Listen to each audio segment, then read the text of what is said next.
Chaque jour, Charles et Carole vous présentent la leçon de l'école du sabbat.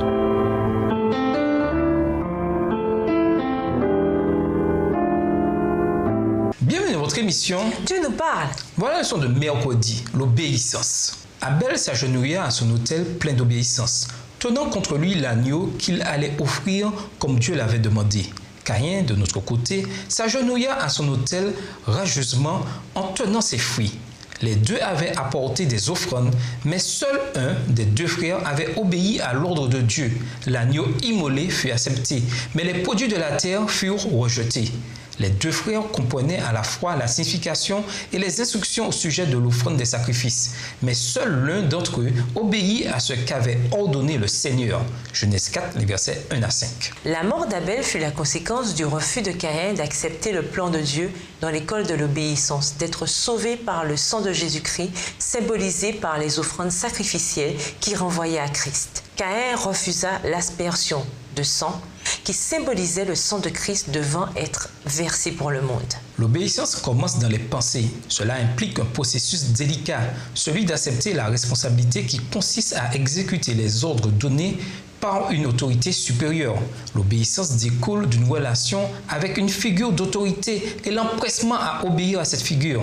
Dans le cas de notre relation avec Dieu, notre obéissance est un acte d'amour volontaire qui façonne notre attitude envers les obligations morales. L'obéissance envers Dieu doit se faire selon les modalités qu'il décide et pas seulement selon ce que nous pensons ou voudrions. Le cas de Caïn est un exemple parfait de quelqu'un qui fait les choses à sa façon au lieu de faire ce que Dieu demande. Lisons 1 Jean 5, les versets 2 et 3 et Romains 1, le verset 5, ainsi que Romains 10, les versets 16 et 17. Concerne ces textes sur ce que l'obéissance doit signifier pour le chrétien, qui est sauvé par la foi en dehors des œuvres de la loi. 1 Jean 5, versets 2 et 3, « Nous connaissons que nous aimons les enfants de Dieu lorsque nous aimons Dieu et que nous pratiquons ses commandements. Car l'amour de Dieu consiste à garder ses commandements et ses commandements ne sont pas pénibles. » Romains 1, le verset 5, « Par qui nous avons reçu la grâce et l'apostolat pour amener en son nom à l'obéissance de la foi tous les païens. » Romains 10, versets 16 et 17, « Mais tous n'ont pas obéi à la bonne nouvelle, aussi Ésaïe dit-il, Seigneur, qui a cru à notre prédication. Ainsi la foi vient de ce qu'on entend, et ce qu'on entend vient de la parole de Christ. » Nous n'obéissons pas pour être sauvés, nous obéissons parce que nous sommes déjà sauvés. L'obéissance est la déclaration concrète d'une foi morale. Samuel a dit à Saül, « Le Seigneur prend-il autant plaisir aux holocaustes et aux sacrifices qu'à l'obéissance de celui qui écoute le Seigneur ?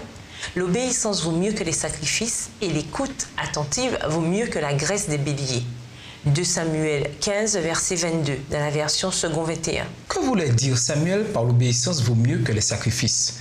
En quoi cette idée peut-elle aider les chrétiens à ne pas tomber dans le faux évangile de la grâce à bon marché? Et nous vous laissons avec la question du jour. Pourquoi est-il important de veiller à manifester amour et compréhension à ceux qui viennent à notre Église? Au revoir. Et à demain si je veux. Dieu nous parle. Chaque jour, Charles et Carole vous présentent la leçon de l'école du sabbat.